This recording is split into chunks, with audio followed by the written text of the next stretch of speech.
Hello everyone, welcome back to our channel. आज चाहिँ म हजुरहरूको माझ साजन फेङ्गा सिहमको सिन्छङ गर्ने तरिका अर्थात् केआइआइपी लेभल टेस्ट परीक्षाको लागि चाहिँ फर्म भर्ने तरिकाको बारेमा भिडियो लिएर आइरहेको छु।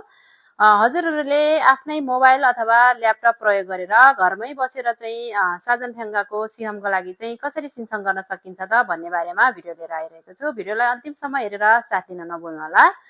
हजुरहरूले हाम्रो च्यानलप्रति गरिदिनु भएको माया र सपोर्टको लागि एकदमै थ्याङ्क यू सो मच भन्न चाहन्छु। हृदयदेखि नै आभार व्यक्त गर्न चाहन्छु भने भोलिका दिनहरूमा पनि यस्तै माया र साथहरू पाइराख्नेछ भन्ने आशा राख्दछु। हजुरहरू हाम्रो च्यानलमा नयाँ हुनुहुन्छ भने हाम्रो च्यानललाई लाइक, सेयर र सब्सक्राइब गरेर नजिकको बेल आइकन क्लिक गर्न पनि नभुल्नुहोला। हजुरहरू सबैजनाको चाहिँ ओदानगे आओस् अर्थात् 5 लेभल आओस् भन्ने कामना गर्दछु। हजुरहरू भर्खरै कोरिया आउनु भएको छ भने पनि हजुरहरूले फेङ्गा सिहम दिनुहोला, किनभने भोलि हजुरहरूले E7 अथवा F2R भिजा चेन्ज गर्दाखेरि त यसै उसै चाहिन्छ। E7 चेन्ज गर्नको लागि पनि 2 वर्षपछि मात्रै चेन्ज गर्न पाउने हुनाले म 2 वर्षपछि मात्रै फेङ्गा सिहम दिन्छु भनेर नबस्नु होला, किनभने हजुरहरूले भर्खरै नेपालमा इपिएसको लागि एकदमै राम्रोसँग कोरियन भाषा पढ्नु भएको छ। अब 39-40 लिएर कोरिया आउनु भएको छ भने चाहिँ हजुरहरूले फेङ्गा सिहम दिनु हुँदाखेरि कम्तीमा पनि सामदान्गे नभए सादान्गे पनि ल्याइराख्नु भएको हुन्छ। भोलि पर्सि हजुरहरू 2 वर्ष बस्नु हुँदाखेरि चाहिँ कसैको कम्पनीमा सबै सहकर्मीहरू नेपाली परिदियो भने र कोरियन भाषाको खासै युज गर्नु भएन भने, कोरियनहरूसँग खासै घुलमेल हुनु भएन भने चाहिँ तपाईँले पहिला पढ्नु भएको कुराहरू पनि बिर्सिँदै जानुहुन्छ। त्यसपछि चाहिँ फेङ्गा सिहम दिनु हुँदाखेरि चाहिँ हजुरहरूको लेभल कम आउन सक्छ। त्यही भएर चाहिँ अहिले नै तात्तातमै हजुरहरूले फेङ्गा सिहम दिनु होला र आफ्नो लेभल अनुसारको क्लासहरू लिएर बस्नुभयो भने चाहिँ पछिको लागि सजिलो हुन्छ है। त्यही भएर अहिले नै प्रिपेयर गर्नु होला भनेर भन्न चाहन्छु। ढिला नगरिकन अब हामी भिडियो सुरु गरौँ है त। सर्वप्रथम तपाईँहरू आफ्नो मोबाइल अथवा ल्यापटपको गुगल क्रोममा जानुहोला। क्रोममा गइसक्नु भएपछि चाहिँ सर्च बारमा हजुरहरूले सोसिनेट भनेर सर्च गर्नुहोला। त्यहाँ चाहिँ socinet.go.kr को साइटमा क्लिक गर्नुहोला। यहाँ क्लिक गरिसक्नु भएपछि यस्तो इन्टरफेस खुल्नेछ। यहाँ माथि हजुरहरूले देख्न सक्नुहुनेछ Y1 लगइन भनेर लेखिएको छ, इङ्ग्लिसमा पनि लगइन लेखेको छ। त्यहाँ क्लिक गर्नुहोला, लगइनमा क्लिक गर्नुहोला। त्यहाँ क्लिक गरिसक्नु भएपछि तपाईँले आइडी भनेको ठाउँमा आफ्नो आइडी, फिमेल बनाऊ भनेको ठाउँमा आफ्नो पासवर्ड राख्नुहोला र हजुरले यता साइडपट्टि लगइनको बटन देख्न सक्नुहुनेछ, त्यहाँ लगइनमा क्लिक गर्नुहोला। यसरी यहाँ क्लिक गरिसक्नु भएपछि यो तेस्रो बक्समा रहेको सावेथोङा प्रोग्राम फेङ्गा सिन्छङ भनेर लेखिएको छ, त्यसमा क्लिक गर्नुहोला। त्यसमा क्लिक गरिसक्नु भएपछि स्क्रोल डाउन गर्नुहोला, तल्लोपट्टि थोङै हाम्निदा भनेर लेखिएको बक्समा चेक गर्नुहोला र त्यसपछि सन्थेकमा क्लिक गर्नुहोला। यति गरिसक्नु भएपछि यस्तो इन्टरफेस खुल्नेछ। यहाँ माथि आइडी अनि तल पासवर्ड हुनेछ भने तल्लोपट्टि क्याप्चामा जस्तो अङ्क देखिएको छ त्यस्तै अङ्क क्लिक गर्नुहोला, राख्नुहोला, त्यहाँ जस्तोको त्यस्तै टाइप गर्नुहोला र तल्लोपट्टि रहेको लगइनमा क्लिक गर्नुहोला। यो चाहिँ न्युज हो, यत्तिकै थाकी गर्दा हुन्छ। अब लगइन गरिसक्नु भएपछि यस्तो इन्टरफेस खुल्नेछ। यहाँ पिबिटी इक्जाम दिने हो कि सिबिटी हो हेर्ने। मैले पिबिटी भएको भनेर पिबिटी साजन फेङ्गा यो यति यौँ भनेर अनि इक्जामको डेट यतापट्टि देख्न सक्नुहुन्छ हजुरले, छपसुहागी भनेर लेखिएको ठाउँ छपसुहागीमा क्लिक गर्नुहोला। त्यसपछि फेङ्गा खुबुनमा पिबिटी साजन फेङ्गामा क्लिक गर्नुहोला भने थुकफेल फेरा थेसाङ यबु भनेर लेखिएकोमा इन्टुमा क्लिक गर्नुहोला र थाउम थान्गेमा क्लिक गर्नुहोला अनि ह्वागिनमा क्लिक गरिदिनु होला, ह्वागिन। यति गरिसक्नु भएपछि यस्तो इन्टरफेस खुल्नेछ।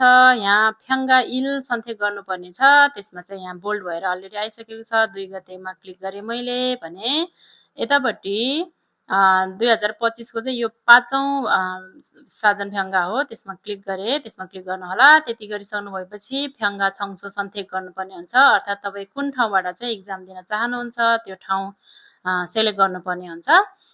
यो मागम लेखेको चाहिँ सबै कोटा फुल भएको हो भने छपसुजुङ लेखिएको ठाउँहरूमा चाहिँ कोटा बाँकी छ। यहाँ छेजुको 110 वटा कोटामा 17 वटा कोटा बाँकी रहेछ। तल मागम सबै सकिएको छ भने यो छुनछनको चाहिँ खाङवन्थे हाक्योमा 155 कोटामा 85 वटा कोटा बाँकी रहेछ। यो पनि हजुरले गर्न सक्नुहुने भयो भने छङजुममा पनि रहेछ। मैले गर्न खोजेको बहिनीको चाहिँ खाङवन्दोमा रहेको हुनाले खाङवन थ्याक्यो उहाँको लागि नजिक पर्ने हुनाले मैले यसलाई सेलेक्ट गरेँ। हजुरहरूलाई आफूले पाएक पर्ने स्थानमा सेलेक्ट गर्नुहोला। यहाँ चाहिँ अझै 85 जना बाँकी छ। लक्की हुनुहुँदो रहेछ बहिनी, त्यही भएर अब यसमा क्लिक गरिसक्नु भएपछि तपाईँले थाउमथान्गेमा क्लिक गर्नुहोला। आफ्नो पाएक पर्ने स्थान क्लिक गरेर थाउमथान्गेमा क्लिक गर्नुहोला।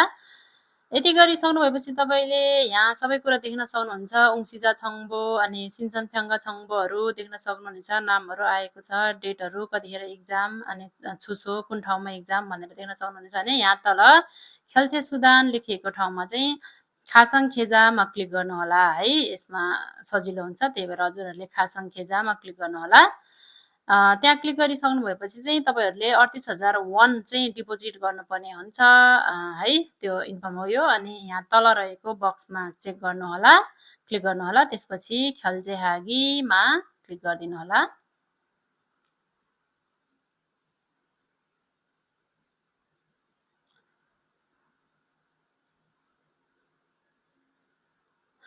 यति गरिसक्नु भएपछि यस्तो इन्टरफेस खुल्नेछ।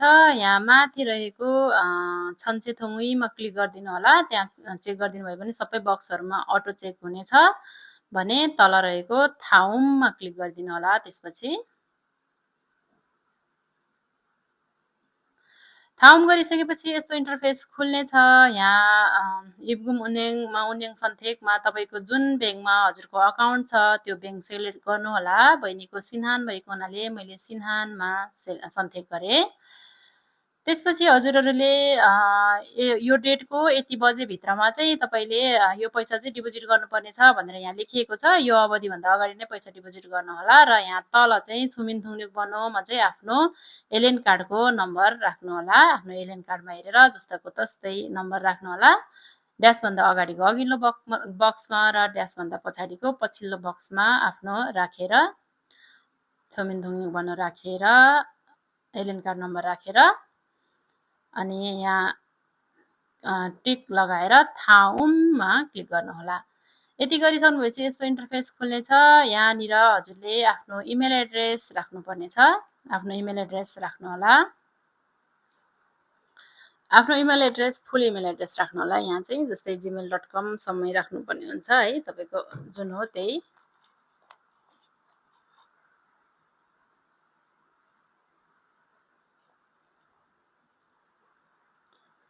यति गरिसक्नु भएपछि चाहिँ हजुरहरूले तल्लोपट्टि खेल्चेमा क्लिक गरिदिनु होला। यति गरिसक्नु भएपछि तपाईँले यहाँ तल देख्न सक्नुहुनेछ छपसुगा छङसाङ जौगुरो वाल्युथ्या सुम्निदा भनेर आएको छ। भनेको तपाईँको छपसु भएको छ है। अब तल स्क्रोल गरेर हेर्नुभयो भने हजुरहरूले यहाँ सम्पूर्ण विवरणहरू देख्न सक्नुहुनेछ है। इक्जाम डेटहरू, तपाईँको नामहरू, अनि कति अमाउन्ट जम्मा गर्नुपर्ने हो, कुन खातामा जम्मा गर्नुपर्ने हो, तपाईँले इक्जाम दिन कुन ठाउँमा जानुपर्ने हो, कुन दिनमा जानुपर्ने हो, कति बजे जानुपर्ने हो लगायत सम्पूर्ण विवरणहरू यहाँ तल तपाईँले देख्न सक्नुहुनेछ। तपाईँले यहाँ तल खेल्चे नेयकमा रहेको जुन 38,000 वन छ त्यो चाहिँ तपाईँले यहाँ तल देख्न सक्नुहुनेछ। तलको खेजा बनोमा तलको खाता नम्बरमा चाहिँ डिपोजिट गर्नुपर्ने हुन्छ। उन्याङम्याङ भनेर ब्याङ्कको नाम पनि आएको छ, खासाङ खेजा भनेर माथि आएको छ भने यो 38,000 वन चाहिँ तपाईँले यो अकाउन्ट नम्बरमा चाहिँ डिपोजिट गर्नुपर्ने हुन्छ। यति गरिसक्नु भएपछि चाहिँ तपाईँको पुरा हुन्छ। यहाँ वागिनमा क्लिक गरिदिनु होला। यति क्लिक गरिसक्नु भएपछि तपाईँले यहाँ यस्तो देख्न सक्नुहुनेछ। यहाँनिर चाहिँ इम्गुम थेगी भएर बसेको छ भनेको तपाईँले मैले पैसा हालेको छैन नि त, त्यही भएर त्यस्तो देखाएको। पैसा हालिसकेपछि त्यो देखाउँदैन है। यसरी चाहिँ हजुरले आफ्नो फर्म आफै भर्नु होला। Best wishes. भिडियोलाई अन्तिमसम्म हेरिदिनु भएकोमा थ्याङ्क यू सो मच भन्न चाहन्छु। बेस्ट विसेस है। ओदानगे ल्याउनु होला। Thank you.